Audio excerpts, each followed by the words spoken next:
magic so high.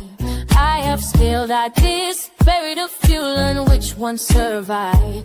I built brands before algorithms, before funnels had names. Watch people confuse attention with equity, so lame. This is not opinion. Got results and recognition. You are here, you are not browsing. You are paying attention.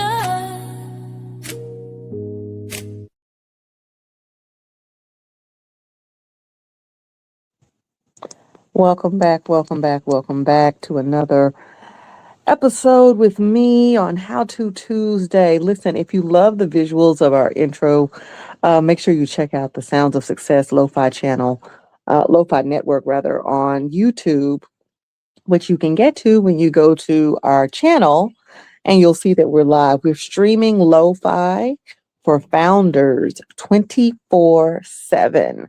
So today I want to get into a story that kind of comes and goes, but is ripe with lessons for us. Ironically, when I had my radio show, I did interview the founder of this organization, because then she was a New York Times best-selling author. And it's no secret that Fawn Weaver has done quite a few things in business, outside of business, and seems to be super successful. However, the Uncle Nearest company and the brand that has been built around it has taken a few hits recently. And many of you, if you're a connoisseur of adult beverages, know that Uncle Nearest has a story that is tethered to the Jack Daniel's brand. And that was part of its allure, right? Learning that there was this Black man that actually taught him, and building something out of that. However, in recent months, dare I say, maybe even in recent years, because I don't know when this conflict really started, there's been some fracture and friction between the founders, Fawn Weaver and her husband, and the CFO, resulting in Uncle Nearest defaulting on $108 million, I believe, dollars worth of loans, massive loans. And so now they're dealing with that. They've been placed under receivership.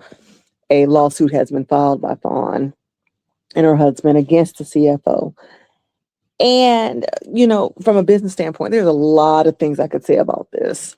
And I'm not going to bore you with the details, right? Because part of the purpose of How To Tuesday and this whole Breaking the Brand series is for us to look at things through this lens. However, you can't really separate the business from the brand. And I see people doing that all the time. This is why I've said to you, stop saying, I'm building a brand. I'm building a brand. You're not building a brand. You're building a business, and there's a brand that you're hoping to build attached to it. Because when you're building a business, you inherently understand that there are some things that you want to happen. First thing being, you want to generate revenue, and that revenue eventually become profitable, and then eventually become sustainable. And so when you talk about building a brand, like I said, when mere mortals say that, I cringe. Because if you are not a brand strategist, brand developer, fractional brand and marketing professional like myself, if you're not deeply entrenched in an understanding of what brand is, you will think that going out here, making videos, pandering for likes and comments is building a brand. And I'm like, honey, if that's not paying you, okay, we really need to talk about where social media fits into your business development funnel. Ironically, I'll be doing that on this Thursday with my free masterclass called Your Money's in the Middle. Make sure you check that out. If you're interested, put middle in the comments, and I will make sure that you get the information, or check out the link in my bio anywhere, and you should see that. If not, we will fix it. Trust me on that, because you want to be in the house on Thursday night. But see, my understanding of brand is that it is absolutely the foundation for communications, operations, and leadership. And so, what we're seeing with the Uncle Nearest situation is that there have been some breakdowns clearly in operations and leadership. When organizations have friction within, let's not talk about friction outside of it, right? Let's talk about friction within. Friction within an organization creates a fair amount of what I call negative brand equity. And the problem with negative brand equity is that it makes everything harder. And I realize that sounds super simplistic, but that's the best way I can say it. It makes everything harder. It's like running through quicksand, or rather trying to run through quicksand. And additionally, it creates a situation where the people within the organization are not going outside of it and evangelizing and extolling and praising this organization for how well they've been treated. Oddly enough, I've just come off of a situation just like that. And it was interesting because I kept telling one of the people in leadership, the executive director at the time, because this was a nonprofit organization. I promise you, I'm going to tell you all of those things very, very, very, very soon. I kept extolling the virtue of culture. Culture. This culture is toxic, and because it is toxic, it is creating a situation where the people that work within this organization are going outside of it and they're sharing their experiences, and their experiences are not positive. And whether you know it or not, that information is trickling down to people, and it may be going directly into the ears of people that may want to give you money or have access to money, but they're not going to do that. And it's the same. I think it's the same thing here, right? When we start to see fracture and friction in organizations, it causes you to think more deeply about what's going on here, right? But even more so because we're just the consumers, right? We're reading the headlines. And if you're honest, as long as the product is still available, you're probably going to go buy it. But let's talk about what's happening internally because, like I said, friction and fraction within the um, organization creates a fair amount of what I call negative brand equity.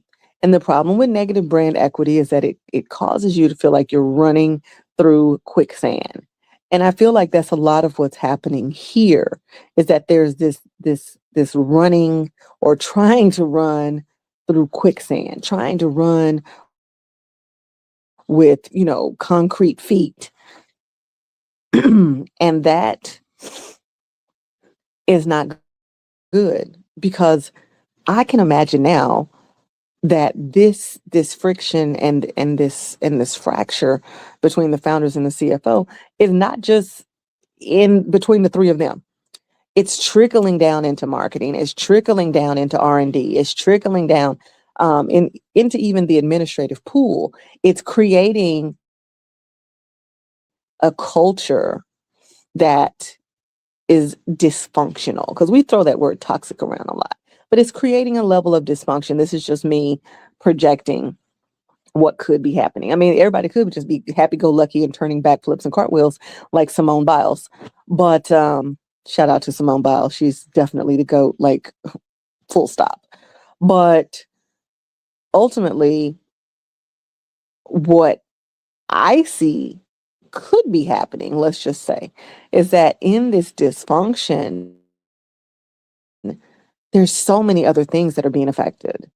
Productivity is being affected, innovation is being affected, people are being affected, emotional health and mental health are being affected. And whether you know it or not, if you're listening to this, the, the emotional and the mental health of yourself and those that you are leading absolutely matters.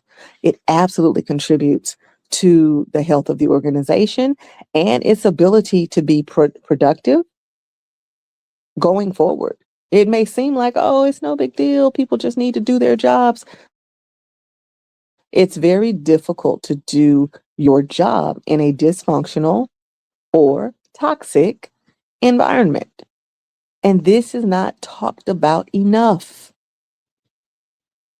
People, when you have leaders, and I'm not saying, again, I had an interview with Fawn. Fawn is not a personal friend. And at the time, she seemed like a really nice lady, really kind lady, really had her head on straight, et cetera, et cetera. But I don't know what energy she's injected to this organization. I don't know what energy her husband has injected into this organization, what energy the CFO has injected into this organization. The word on the street is is that, the CFO had embezzled large amounts of money over time. Okay, that takes a certain amount of finesse, and it also takes a certain amount of leeway and authority.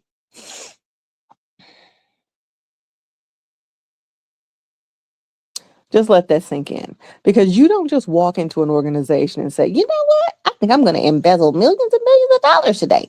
You don't do that. It's a process. It happens. And there's a little test and they see what happens. And there's a little test and they see what happens.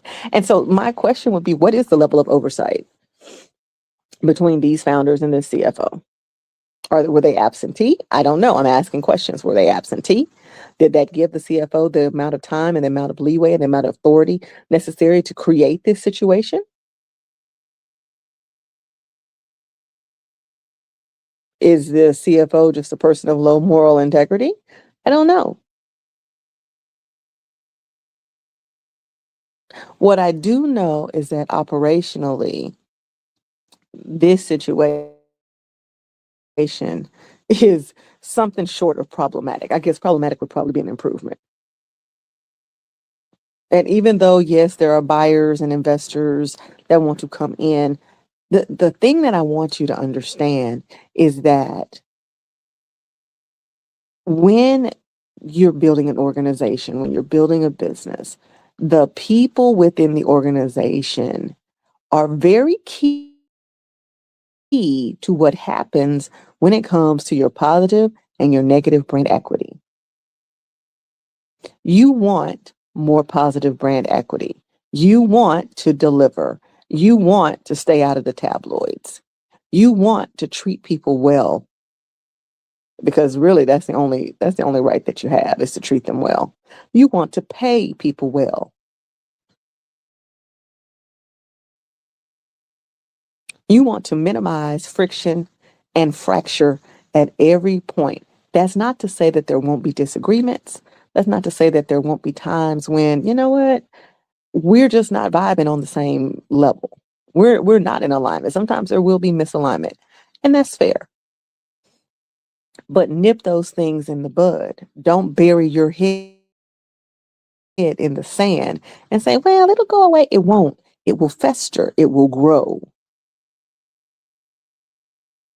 And then ultimately, you'll have an organization where people hate to come to work, or they hate working with you, or they hate, hate, hate, hate, hate. They have some level of disdain for what is supposed to be happening within this organization. When that happens, negative brand equity will happen. It will begin to form. And the longer it forms, the longer it stays, or the longer you bury your head in the sand, the longer, the deeper the quicksand gets, and the heavier your concrete feet become. Now, what would have been perhaps a simple email or a conversation now becomes the albatross around your organization's neck. It's now stopping flows. It's now causing people to just come to work and leave. They're not going above and beyond. Go above and beyond for what? Being It's so important that we're mindful, especially as founders, especially as leaders, right? That we understand the role of culture in the business, in the brand, and all of it. And as I've said before, as someone who gets paid to curate culture as a function of brand, culture is not created in a vacuum. It is created with every decision made by those who have the authority to do better. And so on the leadership side of this, what I'll say is make sure you choose your leaders wisely. Again, I don't know where this CFO came from. I don't know if he was a personal friend or he or she or whatever, but choose your leaders wisely, quote unquote. Because you've got a lot of people in leadership positions who aren't leading. They don't like to lead. They don't like people. They don't care. And again, this is where those dysfunctional cultures, those toxic workplaces happen. This is where psychological safety becomes a buzzword, but not a reality. Make no mistake, your team is not stupid at all. They are perceptive and they are clear about what they want and need in an environment that they spend 8 to 9 to 10 hours in, even if you're a remote first organization. Nevertheless, those are my thoughts on the Uncle Nearest situation. I'm curious to know, have you ever had a situation where maybe you chose a leader and you figured out that wasn't the right direction, or you've been a part of an organization where you had to endure a dysfunctional or toxic culture, and what was that like for you? My name is Stephanie D McKenzie. If I can serve and support you in any way, I'm happy to do so. Check out the link in my bio for more.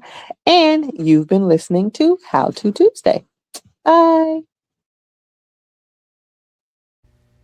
Have you been on a weight loss journey and the scale just isn't giving you the results you hoped for?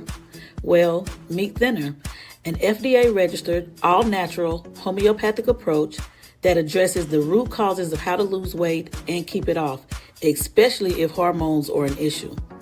If you're tired of all of the guesswork and doing it alone, scan the QR code for more info, and let's get you started today.